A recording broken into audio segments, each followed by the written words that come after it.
오영희.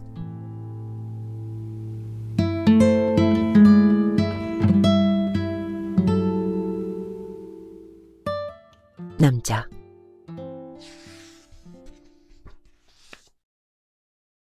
탬버린을 흔드는 도우미의 목덜미가 유난히 희다. 거칠게 테이블로 밀어붙이고 치마를 들추고 싶다. 탬버린을 흔들 때마다 따라 흔들리는 젖가슴을 움켜쥐면 손끝부터 천천히 피돌기가 느껴지면서 잠이 올 것도 같다. 흰 속살에 얼굴을 묻고 그렇게 단잠을 자고 나서 여자의 머리카락을 쓸어주고 싶다. 아침마다 아내에게 그랬던 것처럼. 아내가 바퀴 달린 가방을 끌고 문을 나서는 순간까지도 나는 아내를 불러세우지 못했다. 안 닫히는 가방을 억지로 누르며 지퍼를 닫고 마지막으로 나를 돌아볼 때도 나는 이글거리는 눈동자만 굴리고 있었다. 하지만 그 순간 조용히 눈을 맞추며 아내에게 말하고 싶었다. 제발 나를 떠나지 말아달라고.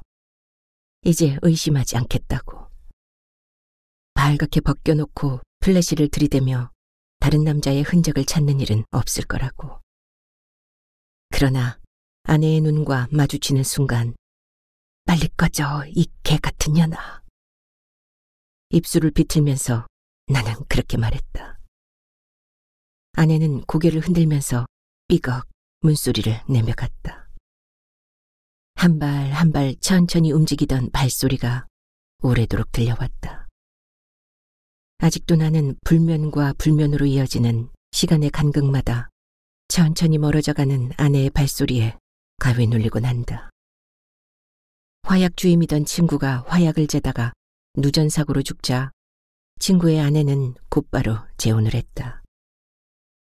그날 갱도의 입구에서부터 발밑으로 흐르던 전류를 친구는 모르지 않았을 테지만 기어이 발파 스위치를 눌렀다. 그렇게 친구의 목숨은 그 아내의 카드빚과 바뀌었다. 건설업체 사람들이 친구의 집을 들락거리며 합의를 보는 사이 친구가 들었던 생명보험 회사의 직원도 과일 바구니를 들고 친구의 아내를 찾아갔다. 남편의 목숨과 바뀐 카드빚으로 샀을 검은 정장은 그녀에게 잘 어울렸다. 결국 친구의 아내는 과일 바구니에서 오렌지 하나를 꺼내 직접 깎아주던 보험회사 직원과 재혼을 했다. 친구의 장례를 치르고 겨우 6개월이 지난 때였다. 그때부터 나는 여자를 보는 것이 불편해졌다. 껌 하나를 사도 감사하다며 웃음을 치는 동네 슈퍼 아줌마를 보거나 요크루트 배달하는 아줌마가 신제품이 나왔다며 너스레를 떨 때 온몸에 털이 곤두서며 나도 모르게 눈에 힘이 들어갔다. 일부러 누전이 되도록 선을 깔아놓고 갱도를 걸어 들어가던 친구의 뒷모습이 꿈에 보일 때마다 달려가 전선줄로 친구 아내의 목을 감아버리고 싶기도 했다. 그래서였을까? 내 아내의 긴 목선이 의심스러워지기 시작한 것이. 노래를 마친 도우미가 탬버린을 놓고 내 옆자리로 와 앉는다. 별로 화장을 한 것 같지도 않은데 눈매가 깊다. 위태로워 보일 만큼 좁은 어깨를 가졌지만 입술을 앙 담은 얼굴 가득 오기가 서려 있다. 도우미는 말없이 술을 따라주고는 오래도록 내 신발을 보고 있다. 흙 묻은 작업화를 신고 노래방에 오는 남자가 많지는 않겠지만 그렇다고 저렇게 노골적으로 보고 있으면 어쩌자는 것인지. 나는 도우미의 가슴 속으로 우악스럽게 손을 우겨 넣는다. 제법 아플 텐데도 아무 내색이 없다. 내가 기어이 10,000원짜리 2장을 브래지어 속에 밀어 넣을 때까지 도우미는 교태도 거부도 없다. 좀 더 아양을 떨어준다면 10,000원짜리 1-2장쯤 더 줄 생각도 있는데 도우미는 내 손길에 몸을 맡기고 빈잔에 술만 채워준다. 함께 온 사장이 현장 소장과 건배를 하면서 러브샷을 외치며 먹인 폭탄주 때문인지 노래방 도우미답지 않게 둔중해 보인다. 흡사 물에서 금방 건져 올린 사람 같다.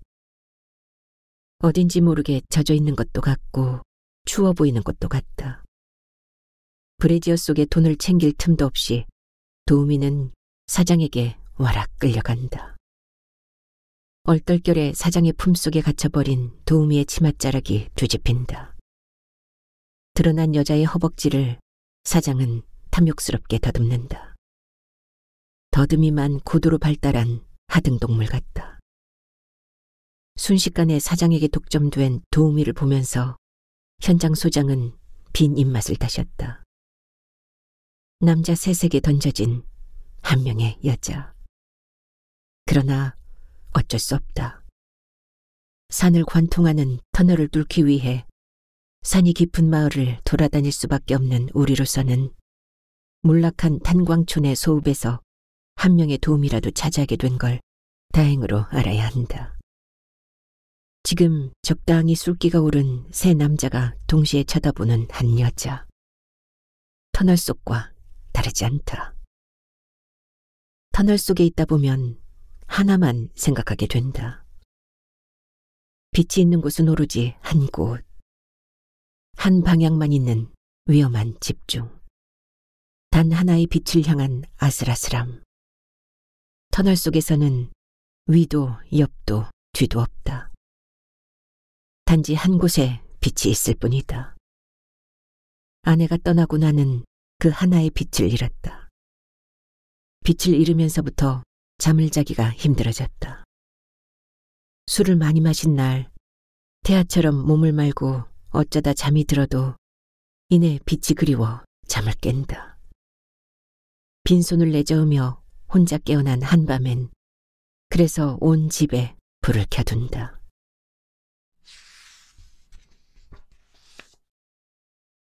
여자. 오늘 밤엔 흙 묻은 작업화를 신고 온 사내들이 있었다.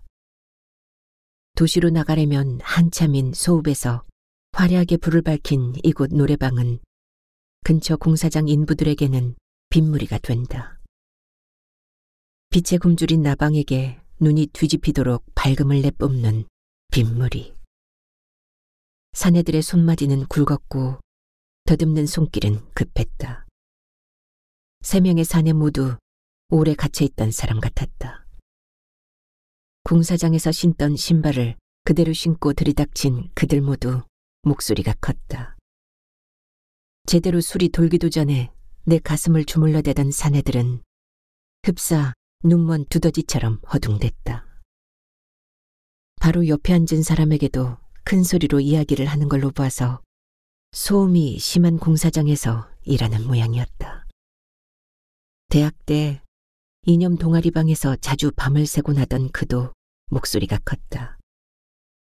사랑한다는 말을 할 때조차도 웅변적이던 그의 목소리는 누구라도 쉽게 마음을 움직이게 하는 힘이 있었다. 5월의 시위를 마치고 불꽃처럼 터지는 최루탄을 피해 흩어지던 날 그의 손에 이끌려갔던 은신처에서 처음으로 그는 나를 안았다. 오래 빨지 않은 이불에는 여러 사람의 채취가 엉켜 있었고 반지하의 작고 긴 창문으로는 거리를 오가는 사람들의 그림자가 어른거렸다. 그때 나는 눈을 감은 채 그의 움직임을 받아들이면서 그의 목소리가 오래도록 나의 것이기를 기도했었다. 옆방의 남자들이 벌써 1시간째 나를 기다리고 있다. 하지만 서두르고 싶지가 않다. 손님들 비위를 맞추느라 분주히 오가는 노래방 사장은 얼른 그리로 옮겨가 주었으면 하는 눈치지만 나는 되도록 천천히 담배를 피운다. 치우지 않은 테이블에는 씹담한 오징어 다리가 술에 분채 뒹굴고 있고 짧은 꽁초로 남은 담배들이 재떨이에 빼곡하다. 마이크를 끄고 노래를 불렀더니 목 안이 유난히 걸걸하다. 담배를 한 대 더 피울까 하다가 주머니에서 핸드폰을 꺼낸다. 폴더를 열자 나와 이마를 댄 채 어색하게 웃고 있는 아들의 사진이 나타난다. 나는 엄지손가락으로 액정 화면에 뜬 아들의 얼굴을 쓱 한번 쓸어본다. 전화를 하려다가 그냥 폴더를 닫는다. 사춘기로 접어들면서 부쩍 엄마로부터 몸을 빼고 있는 아들을 느낄 때마다 가슴 언저리가 서늘해지곤 한다. 지금쯤 집에 들어와 있어야 할 테지만 왠지 텅 빈 집에서 전화벨은 저 혼자 울어댈 것 같다. 아직 들어오지 않았다면 휴대폰도 받지 않을 것이다. 폴더를 닫으면서 기어이 담배 한 대를 빼어문다. 몇 번의 수배령이 내려지고 도피를 반복하던 그는 은신처를 옮길 때마다 내게 연락해 왔다. 그때마다 담배와 소주를 사들고 그를 찾아갔다. 그가 옮겨다니는 은신처들은 한결같이 더러운 이불이 있었고 한쪽 벽에는 독재 타도니 군부 타도니 하는 구호들이 낙서되어 있었다. 그의 품으로 안겨들 때마다 작은 소리로 말해도 가슴 가득 쩌렁쩌렁 울림을 몰아오는 그의 목소리를 들을 수 있었다. 20살에 나는 그 목소리만 들을 수 있다면 언제까지고 그의 주위를 떠돌며 살아도 좋을 것 같았다. 그때 내가 사는 세상에는 그 한 남자 외에 다른 것이 존재하지 못했다. 목소리가 큰 사내들 때문이었을까? 오늘은 유난히 술을 많이 마셨다. 눈빛 가득 불안한 열기가 느껴지던 한 남자가 따라주는 술을 마다않고 마셨더니 빠르게 취기가 올랐다. 손톱으로 파내기라도 할 듯 가슴을 헤집던 집요한 손놀림과 버리듯 쑤셔놨던 지폐. 남자는 마치 뚜껑을 들썩이며 뜨거운 김을 뿜고 있는 주전자 같았다. 팽팽하게 당겨져서 끊어지기 직전의 고무줄 같기도 하고 과열된 전구 같기도 했다. 그래서였을 것이다. 마이크도 끄고 탬버린도 던져버린 건. 모처럼의 취기가 가져온 용기라면 용기였고 옥이라면 옥이었고 그리움이라면 그리움이었을 것이다. 나는 이 산에 저 산에의 손이 번갈아 드나들던 속옷을 추스르고 노래를 불렀다. 영변의 약산 진달래꽃 아름다다 가실길에 뿌리 오리다. 몇 번이고 반복되는 후렴구까지 핏대를 세워 노래를 했다. 내가 노래를 부르는 사이 술잔을 주고받던 사내들은 노래가 끝나자 자리에서 일어났다. 노래방 사장은 지켜보고 있기라도 했던 것처럼 잽싸게 들어와 서비스 안주를 내놓았지만 그들을 잡아놓지는 못했다. 마이크를 끈 채 손님의 반응도 아랑곳하지 않은 내 열창이 결국은 분위기를 망친 모양이었다. 묵묵히 술을 따라주던 남자가 할 말이 많은 듯한 눈빛으로 나를 보는 것을 끝으로 술자리는 파했다. 술잔을 돌리는 내내 뭔지 모를 아슬아슬함으로 신경줄이 팽팽해지던 것에 비하면 싱거운 마무리였다. 담배 2대를 피우는 동안 옆방을 오가던 노래방 사장이 들어온다. 맥주 몇 병쯤 더 팔 수도 있었는데 아깝다는 듯이 짜릿한 시선으로 나를 본다. 눈빛에 가시가 가득하다. 누구를 향한 것인지 알 수 없는 쌍욕이 쏟아지기 전에 옆방의 손님에게로 가는 것이 좋을 것이다. 술자리를 치우고 있는 사장에게 쫓기듯 나가며 문득 뒤를 돌아본다. 사내들이 빠져나간 자리에는 알록달록한 조명이 흩뿌려지고 있었고 스크린에는 10,000원짜리 2장이 붙어있다.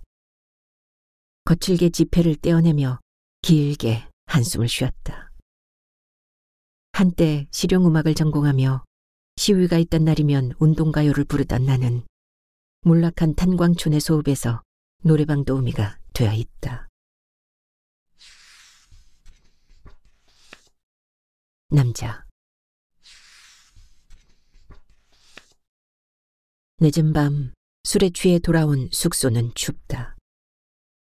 군데군데 녹이 슬고 이끼가 낀 컨테이너의 방 한 칸. 사장은 다른 공사 현장에서 쓰던 컨테이너를 트레일러에 싣고 와 인부들의 숙소로 쓰게 했다. 3칸의 방으로 나뉜 컨테이너는 현장 소장과 나에게 한 칸씩 주어졌다.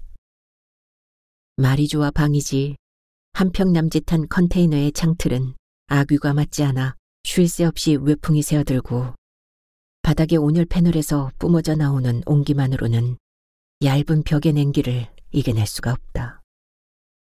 현장 일을 마치고 나면 숙소랍시고 들어오지만 바깥과 다를 것 없는 냉기에 휘말려 산채로 박제가 될 것만 같다. 해가 짧은 겨울밤, 일을 마치고 돌아오면 아내는 바깥에 찬기를 몰고 온 내 귀에 대고 더운 김을 후후 불며 온몸을 감싸주곤 했다. 노부부가 사는 양옥의 2층에 새를 들어 사는 내내 저녁마다 아내는 욕조에 물을 받아 나를 씻겨주었다. 김이 피어오르는 욕조 턱에 걸터앉아 나지막이 노래를 흥얼거리며 내 몸 여기저기에 비누를 칠했다. 흙범벅이 되어 돌아온 날도 빗물에 몸이 불어 옷이 벗겨지지 않는 날도 아내는 정성껏 비누칠을 하고 머리를 감겨주며 말했다. 난 흙냄새가 좋아. 당신이 흙이 많은 곳에서 일한다는 게 얼마나 안심이 되는지 몰라. 섬에서 자라 아버지와 남동생을 바다에서 잃은 아내는 처음 만나던 날부터 내 몸에서 나는 흙냄새가 좋다고 했다. 그리고 내 옷과 몸에 묻은 흙을 오랫동안 씻어내곤 했다. 아내와 함께 신혼살림을 꾸렸던 낡은 2층 양옥에서 아내는 그렇게 내 몸을 씻기고 나면 이불 속에 미리 넣어두었던 속옷을 꺼내주었다. 그리고 바다가 아닌 흙 속에 뿌리를 내리고 싶었던 아내는 밤마다 제 몸속에 내 뿌리를 내려주기를 졸랐다. 내 속을 빈틈없이 채워줘. 아내는 다리를 한껏 벌리고 삼킬 듯이 내게로 파고들었다. 그러나 나는 아내의 집요함이 두려웠다. 결혼한 지 4년이 넘어가도록 아이가 생기지 않았던 건 어쩌면 내 두려움 때문이었는지도 모른다. 아버지가 집을 비우는 날이면 어머니의 방에는 그림자들이 드나들었다. 결코 아침이 올 것 같지 않게 길고 어두운 밤, 어머니의 방으로 그림자가 숨어들면 어머니는 입을 틀어막아가며 짐승소리 같은 신음을 토해냈다. 가을거지가 끝나고 들판이 황량하게 비면 아버지는 집을 나섰다. 아버지는 깊은 고래에 있는 산밭을 매는 틈틈이 약재를 캐다가 말렸다. 그러다 겨울이 오면 장이 서는 읍을 떠돌며 말린 약재를 팔았다. 그해 마지막 눈이 오고 나면 언제인지 모르게 돌아와 있곤 하던 아버지는 봄 기운이 돌기가 무섭게 다시 농사에 열중했다. 그렇게 불려온 돈으로 어머니의 속치마와 영양크림을 사주고 내게 운동화를 안겨주면서 아버지는 가만히 내 얼굴을 쓸어주었다. 아버지의 거친 손길이 얼굴을 스칠 때마다 굵은 소름이 돋았다. 겨우내 어머니의 방을 드나들던 그림자보다 따뜻하기만 하던 아버지의 손길이 나는 더 무서웠다. 겨울이 되고 들판이 비어도 아버지가 집을 비우지 않기를 바랐지만 아버지는 약재가 든 부퉁이들을 지고 팔자걸음을 걸으며 빈 들을 질러갔다. 춥고 긴 겨울밤, 아버지가 없는 어머니의 방에서는 또다시 짐승소리 같은 신음이 새어나왔다. 밤마다 아내는 몸속에 뿌리를 내려달라고 졸랐고 나는 아내의 손길이 갈수록 무서워졌다. 잠결에도 내 사타구니를 더듬고 있는 아내의 손을 슬그머니 떼어놓으면서 긴 밤 내 고독했다. 공사 현장을 따라 오래 집을 비워야 할 때는 그림자 인간이 아내가 잠든 방 앞을 서성이는 환영에 시달렸다. 그러다 어느 순간 스며들듯 아내와 그림자가 엉겨붙고 아내의 입에서 짐승의 신음이 흘러나올 것만 같아 잠을 이루지 못했다. 그런 밤이면 캄캄한 터널 속에서 희미한 빛을 향해 길을 더듬는 공포가 엄습해왔다. 누전사고로 죽은 친구의 아내가 재혼한다는 말을 듣던 날, 기어이 나는 아내의 머리채를 휘어잡고야 말았다. 웬 놈을 입히려고 이불 속에 속옷을 넣어놓았느냐. 내가 없는 사이 어느 놈이 네 몸속에 뿌리를 내리고 간 거냐. 겨울의 밤은 어둡다. 퇴락한 탄광촌 변두리의 밤은 더욱 어둡다. 어둠 속에 오래 있다 보면 시간이 멈춰버린다. 한평남짓한 컨테이너 숙소에서 혼자 겨울밤을 보낸다는 것은 시간과의 싸움이 된다. 전압이 맞지 않아 윙 소리를 내는 형광등마저 꺼버리고 나면 어둠이 아니라 시간에 갇혀버린다. 아무리 오래 견디고 있어도 누구 하나 찾아와 주지 않는 고립. 문이 잠겨있지 않아도 결코 밖으로 나갈 수 없는 단절. 흡사 갱도가 무너진 터널 속 같다. 여자.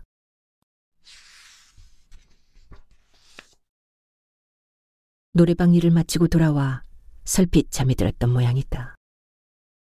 화장도 지우지 않고 잠이 든 걸로 봐서 술을 많이 마시긴 마셨던가 보다. 딱히 술이 덜 깼다기보다는 머릿속이 어수선하다. 뭐라고 딱 집어 말할 수 없는 불안 때문에 한 가지 생각만 할 수가 없다. 복잡한 시장통에라도 들어와 있는 것 같다. 기폭장치를 단 요란한 엔진 소리가 들린다. 다급하게 커튼을 젖히고 창밖을 살핀다. 그러나 요란했던 소음의 이명은 이렇게 생생한데 도로에는 아무 흔적도 없다. 흔하디 흔한 고양이 한 마리 없는 텅 빈 거리. 방금 지나간 것이 오토바이였는지 자동차였는지 거짓말처럼 아무 움직임도 없는 거리에는 어둠만 가득하다. 아들은 지금 어디서 무얼 하느라 여태 들어오지 않는 걸까? 자정이 지난 지가 한참인데도 아들은 오지 않는다. 휴대폰은 꺼져 있고 녀석은 내게 전화 한 통 걸어주지 않는다. 아마도 추운 거리, 인적이 뜸한 어딘가에서 또래들과 어울려 불량스럽게 담배를 피우거나 요란한 엔진 소리를 내며 오토바이를 타고 있을 것이다. 그에게 몇 번의 수배령이 내려지고 주기적으로 은신처가 바뀌던 어느 날 수감 소식이 들려왔다. 꼬불꼬불한 골목을 돌아 가파른 계단을 올라가야만 하던 은신처들 대신 구치소로 그를 만나러 갔다. 살이 빠져서 그런지 더욱 형형한 눈빛을 하고 그는 낮게 말했다. 감옥에선 하나만 생각하게 돼. 꼭 그 하나만. 캄캄한 동굴에 앉아 한 줄기 빛을 보는 것처럼 다른 건 보이지도 않고 보고 싶지도 않아. 지금은 너만 생각해. 너 하나만. 그 말 한마디에 나는 아이를 지우지 않았다. 그가 도피처로 삼았던 어느 곳에선가 들어섰을 아이는 그가 수감 생활을 하는 사이 세상으로 나왔다. 그리고 연이어 그도 세상으로 나왔다. 그러나 예상보다 빨리 추록을 한 그는 예전에 내가 사랑한 사람이 아니었다. 처음에는 고문 후유증으로 잠시 혼란스러운 거라 생각했다. 늘 날이 서 있던 눈빛이 흐려 보이는 것도, 내가 다가앉으면 고개를 돌리며 몸을 빼는 것도 수감 생활에 지쳐서일 거라 생각했다. 그러나 함께 수배되었던 동료들이 차례로 검거되고 한두 명씩 실형을 선고받을 때 느닷없이 추록한 그는 끝까지 나를 밀어냈다. 감방에 앉아 많은 생각들을 했어. 이제 세상은 바뀔 거야. 소주와 담배만으로 충분히 아름다울 수 있는 세상은 더 이상 아니야. 정치범으로 수감이 되었다는 사실이 갑자기 바뀐 시류에서는 훈장이 될 수 있었다. 아들을 낳았다는 말을 하려고 그를 찾아갔다가 차기 대권이 유력한 실력자의 보좌관이 되었다는 소식을 전해 듣고는 말없이 돌아왔다. 그리고 다시 그를 찾아가는 일은 없었다. 끝내 아들을 낳았다는 말도 하지 않았다. 아이가 말을 배우기 시작할 무렵부터는 가끔 텔레비전에 그의 얼굴이 나왔다. 비대하다 싶을 만큼 몸이 불어버린 그의 어디에서도 학창시절 나를 선동하던 모습은 찾을 수 없었다. 다만 웅변적인 목소리만은 여전히 우렁우렁 자신에 차 있었다. 그가 기자회견을 하는 장면을 지켜보던 어느 날 나는 기어이 구토를 했다. 결국 여당 실력자의 무남 동료와 결혼을 한 그는 이렇게 말했다. 투옥 생활 내내 나는 한 가지만 생각했습니다. 내 눈에는 나라만 보입니다. 전에도 그랬고 앞으로도 그럴 겁니다. 한때 나만 보인다던 그의 집중은 이제 출세를 향한 지 오래였다. 급박한 오토바이 소리가 지나가고 나서도 한참을 창밖만 보고 있다. 열린 창으로 얼굴을 앨 듯한 바람이 끼쳐오지만 그 어떤 명멸도 없이 어둡기만 한 거리를 오래도록 보고 있다. 소읍의 겨울밤은 인적도 찻소리도 일찍 잠든다. 다만 방향을 잃은 내 아들만 속도에 목숨을 걸고 달리고 있을 것이다. 가만히 아들의 방문을 열어본다. 침대가 놓인 벽면 가득 커다란 은회색 오토바이 사진이 붙어있다. 허리가 길고 곧은 사냥개 한 마리를 연상시키는 사진이다. 할리 데이비슨. 오토바이에도 사람 이름이 붙여질 수 있다는 걸 아들에게서 처음 들었다. 난 달리는 게 좋아. 내가 달리고 있다는 것마저 잊을 만큼 속도를 내고 있을 땐 왠지 세상이 좀 쉬워 보여. 그렇게 달리다 보면 내 편이 되어줄 만한 사람을 만날 것도 같고. 그 말을 하면서 아들은 나를 보고 있지 않았다. 말을 한다기보다는 소리를 만들어내듯 한마디 한마디 힘을 주어 발음하고는 끝내 나와 눈을 마주치지 않았다. 하룻밤에도 몇 명의 남자들을 전전해야 하는 어미를 둔 17의 아들은 그 무렵 더욱 말을 잃어갔다. 침대에 걸터앉아 은회색 할리 데이비슨 사진을 오래도록 들여다볼 뿐 내게 어떤 말도 건네오지 않는 날이 갈수록 많아졌다. 그런 아들에게 나 역시 먼저 말을 걸지 못했다. 한 집에 있으면서도 끝없이 겉돌기만 하다가 아들이 잠이 들면 그제서야 머리맡에 앉아 갸름한 턱선을 쓸어보곤 했다. 코밑이 거뭇해오는 아들이 이렇게 힘에 부칠 줄 몰랐다.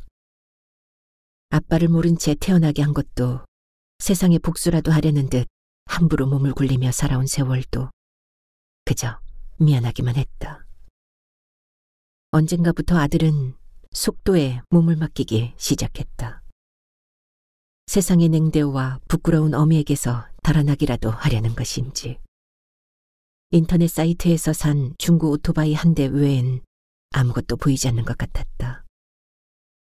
차라리 대놓고 나를 힐난하거나 연민이라도 가져주었으면 싶었지만 제 아버지만큼이나 위험스러운 눈빛을 가진 아들은 여전히 나를 보지 않은 채 오토바이에만 몰입해갔다. 내가 없는 밤마다 아들은 달렸다. 그것은 어쩌면 어미가 유일하게 바라보는 빛이 되고 싶지 않다는 고집인지도 모른다. 사생아로 태어나 세상의 매운 편견에 고스란히 몸을 내놓고 살아오는 동안 어린 만큼 상처가 깊고 상처가 깊은 만큼 더 가속을 붙여 세상으로부터 달아나는 아들. 대학을 중퇴하고 22살의 미혼모가 되면서 부딛고 이겨낸 세월 동안 아들을 지키는 것만이 내게 유일한 길이었듯이 아들에겐 지금 속도 외에는 다른 방법이 없다. 그렇게 한 곳만 향하고 있다. 남자. 사장의 여자는 젊었다. 낯빛이 붉고 배가 나온 사장에겐 딸 또래로 보였다. 최감리의 개슴츠레한 시선 아래 귓불을 드러내고 있는 사장의 여자는 줄곧 말이 없다. 이런 자리에서는 말을 아끼면서도 분위기를 돋을 줄 알아야 한다. 사장의 여자는 지금 재단에 놓은 재물의 역할을 모자라지도 넘치지도 않게 잘하고 있다. 최감리는 사장의 계략에 쉽게 넘어가고 있다. 사장의 여자가 따라주는 양주잔을 기울이며 여자의 흰 손과 내려간 눈매와 드러난 빗장뼈에 정신이 반쯤은 나간 눈치다. 사장은 곧 새로운 터널 공사를 맡을 것이고 내게 갱구부 토공이며 갱문공사 굴착을 차례로 지시할 것이다. 지난번 공사에서 문화재가 출토되는 바람에 공기가 늦어져 보게 된 손해를 이번 공사에서 충분히 만회할 수 있을 것 같다. 최감리만 깐깐하게 굴지만 않는다면. 내가 오늘 이 노래방에 온 것은 간이 나쁜 사장을 대신해 술을 마시기 위해서고 사장의 여자가 딸려 나온 건 최감리의 비위를 맞추기 위해서다. 그리고 사업 이야기에 도우미를 합석시킨 건 적절한 타이밍에 진달래꽃을 부르게 하기 위해서다. 한때 운동권 언저리를 맴돌았던 것이 인생 최대의 영예인 전문대 출신의 최감리에게 그날의 영광을 상기시키기에 이 노래방 도우미가 적절하다고 판단한 것도 사장이다. 역시 사장은 모든 게 빠르다.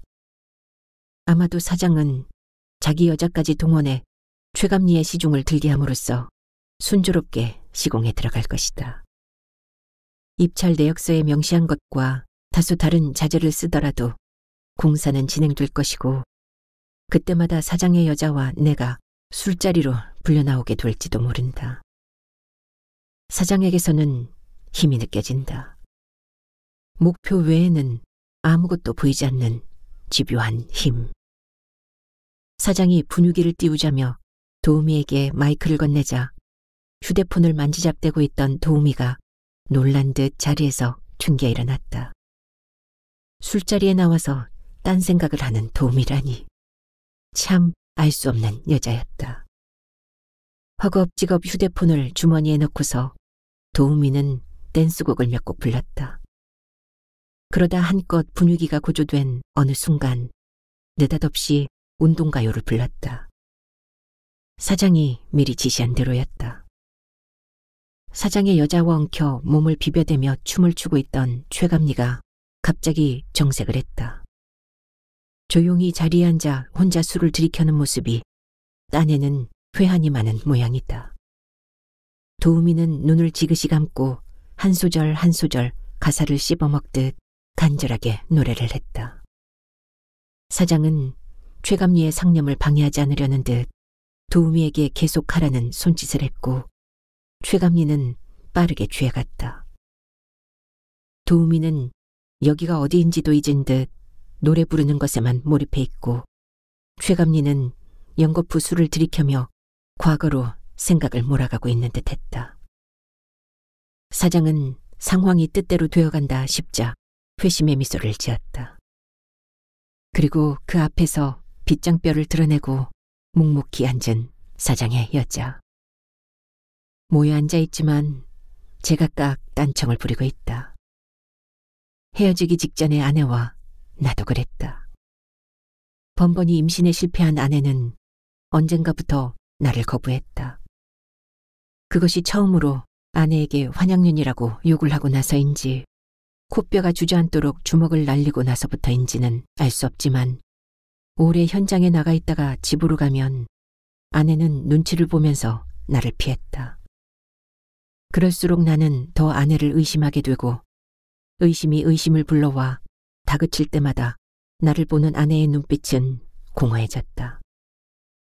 공허한 그 눈 속에는 아무것도 없었다. 한 집에 있으면서도 혼자 있는 듯 아내는 나를 보지 않을 때가 많았다. 발파주임이던 친구가 꿈에 자주 나타나고 재혼을 하면서 도시로 이사간 그의 아내가 출산을 했다는 소식이 들릴 즈음 현장에 있다가도 불현듯 집으로 달려가는 일이 더 잦아졌다. 관통을 얼마 남겨놓지 않은 터널을 달려 나오자면 1000미터도 더 되는 거리를 뛰어야 했지만 숨을 헐떡이며 캄캄한 터널을 달려 집으로 차를 몰아갔다. 그리고 아내를 벗겨놓고 다른 사내의 흔적을 찾느라 눈에 쌍심지를 돋우곤 했다. 아무 때고 느닷없이 집으로 들이닥쳐 아내의 옷을 벗기는 일이 잦아지고 아내의 입술이 터지거나 몸 구석구석에 피멍이 번져가던 어느 날 아내는 떠났다. 정해진 수순이었다.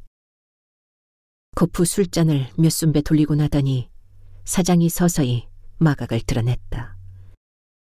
제 딸처럼 아끼는 애입니다. 현장마다 데리고 다니는 애죠. 최감리는 사장의 여자라는 걸 아는 순간 처음에는 쭈뼛거렸고 시간이 좀 지나서는 눈치를 보며 흘끔거렸고 술이 좀 더 들어가자 대놓고 군침을 흘렸다. 슬쩍 허벅지를 만지거나 허리살을 더듬을 때는 불어 사업 이야기를 꺼냈다. 현장 사정이라는 게 원래 내역서대로 되는 게 아니라는 둥, 건설업체의 대처 능력이 중요하다는 둥, 최감리의 말이 떨어질 때마다 사장은 제 여자에게 술을 따르게 했고 큰 소리로 건배를 외쳤다. 사장은 기어이 자기 여자를 최감리와 함께 내보낼 모양이다. 흘깃 사장을 돌아보는 여자의 눈빛이 간절하다. 도망치고 싶은 눈빛. 그물에 갇힌 짐승 같다. 그러나 원망보다는 체념에 가까웠다. 내 주먹에 콧뼈가 주저앉고 안구가 돌출되고 갈비뼈가 부러질 때의 아내도 저런 얼굴이었다. 아내가 미리 작성해 놓은 이혼장에 도장을 찍고 가정법원에 가서 합의 이혼 재판을 받을 때까지 나는 아무 말도 하지 않았다. 아니, 하지 못했다. 한 팔은 깁스로 고정하고 보라색으로 멍이 사가가는 한쪽 얼굴을 외로 꼬고 있는 아내에게 무슨 말을 하겠는가. 아내 역시 말을 잃은 지 오래였다. 하지만 그렇게 아내가 떠나고 나서야 정작 내가 하고 싶었던 말이 뭔지 알았다. 다시 시작하자. 처음으로 돌아가서 이제 잘 해보자. 한순간 균형을 잃었더니 그 다음은 자꾸만 중심을 잡을 수가 없었을 뿐이야. 잘못되기 시작한 바로 그때로 돌아갈 수만 있다면 정말 잘할 수 있을 거야. 아내가 없는 집에서 그렇게 혼자 중얼거리다 쓰러져 자곤 하던 어느 날인가부터 잠을 잘 수 없게 되어버렸다. 아내를 다시 만나 그 말을 하고 나면 불면이 사라질까. 술이 너무 취해 미안하다며 사장은 먼저 나갔다. 사장의 여자는 조명이 흩뿌려지는 노래방 소파의 한쪽 끝에 앉아 보랏빛 입술을 깨물고 있다. 운동가요를 부르던 도우미도 지친 듯 소파 한구석에 앉아 휴대폰만 만지작거리고 있고 나 역시 무얼 해야 할지 알 수가 없다. 아마도 길 건너 모텔에 사장이 잡아둔 방이 있다는 걸 최감리에게 귀띔해주고 적당한 타이밍에 슬쩍 빠져주기만 하면 내 할 일은 다 안 셈일 것이다. 최감리가 비틀거리며 일어나자 사장의 여자도 따라 일어났다. 최감리가 여자의 어깨에 발을 둘렀다. 여자는 말없이 최감리를 부축해 노래방을 나간다. 최감리가 워낙 몸을 비틀거리는 통에 한참 만에야 문을 나서는 그들을 보면서 내 숨결이 거칠어지는 게 느껴진다. 뭔가가 오고 있다. 아내가 그림자 인간과 엉켜있는 상상을 하면 머릿속에 시커먼 먼지바람 같은 것이 일었다. 그리고 뭔가가 오고 있는 느낌에 시달렸다. 오고 있는 그 뭔가가 나를 덮치고 나면 나는 더 이상 내가 아니었다. 나도 모르는 내 속에 뭔가가 튀어나오기 전에 내 숨을 진정시켜야만 했다. 나는 커다랗게 심호흡을 하며 눈을 감았다. 노래방을 나와 길을 건너고 있는 최감리와 사장의 여자는 여전히 비틀거렸다. 늦은 밤 소읍의 2차선 도로는 비어 있었고 한 걸음 한 걸음 최감리를 부축해가는 사장의 여자는 느리게 움직였다. 무거운 가방을 힘겹게 끌고 한 발 한 발 느리게 멀어지던 아내가 떠오른다. 아내는 끝까지 아무 말도 하지 않았다. 그때 말했어야 옳았다. 가지 말라고. 제발 한 번만 더 기회를 달라고. 최감리의 육중한 무게를 힘겹게 떠받치며 따라 비틀거리는 여자를 보자 머릿속의 먼지바람이 돌풍으로 변했다. 나는 기어이 최감리의 팔에 매달려가는 여자의 어깨를 돌려세우고 말았다. 안 된다고 말해! 싫다고 해, 제발! 지금이 아니면 말할 기회가 없단 말이야! 여자의 어깨를 흔들면서 소리를 질렀다. 그 서슬에 최감리는 균형을 잃으면서 길바닥에 넘어졌다. 그러나 의외로 빠르게 몸을 일으킨 최감리가 다짜고짜 내 뺨을 갈겼다. 그러거나 말거나 나는 어깨를 잡아 흔들며 사장의 여자에게 소리를 질러댔다. 최감리로부터 주먹이 날아왔다. 눈앞에 불꽃이 확 일어났다. 발파 주임이던 친구의 몸이 파란 불꽃에 휩싸이던 순간이 떠오르고 검은 정장이 잘 어울리던 친구의 아내의 모습이 휙 지나간다. 머릿속에서 시커먼 회오리가 화산처럼 솟구치면서 기어이 뭔가가 나를 덮쳤다. 그리고 그 다음에는 무슨 일이 일어났는지 알 수가 없다. 새된 여자의 비명이 들려왔고 저만큼 최감리가 머리에 피를 흘리며 쓰러져 있는 게 눈에 들어왔다. 그리고 내 두 손에는 피 묻은 돌이 들려 있었다. 불안한 사이렌 소리가 멀리서부터 들려온다. 순간 터널 속에서 희미하게 비쳐들던 한 줄기 빛이 다 꺼져버린다. 여자.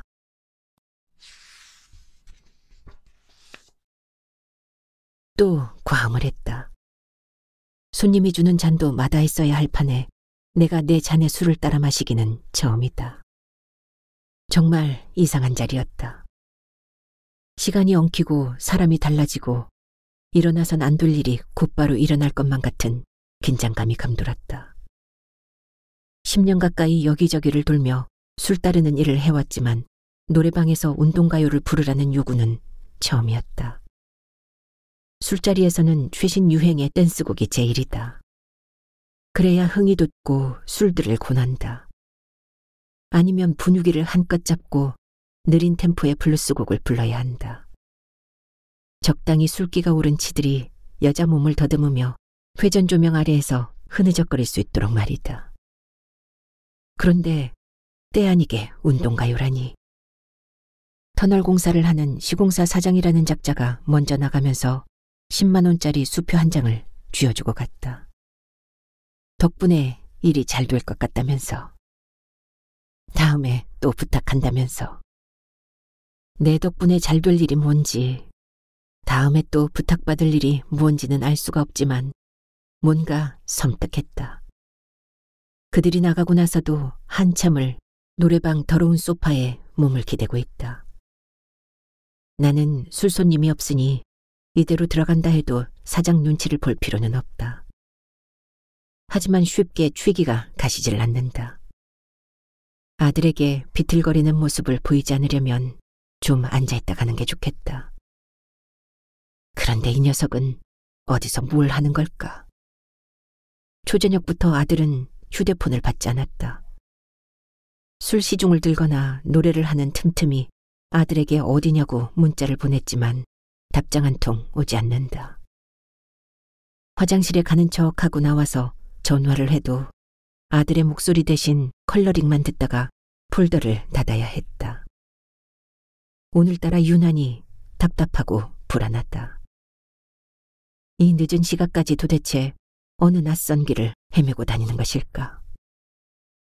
아까부터 자꾸만 요란한 오토바이 소리와 급박한 브레이크 소리가 번갈아가며 들리는 것 같다. 아들의 속도가 어디를 향하고 있는 것인지, 그곳이 아들의 중고 오토바이로 가 닿을 수 있는 곳인지, 나는 아들의 속도가 그저 두렵기만 하다.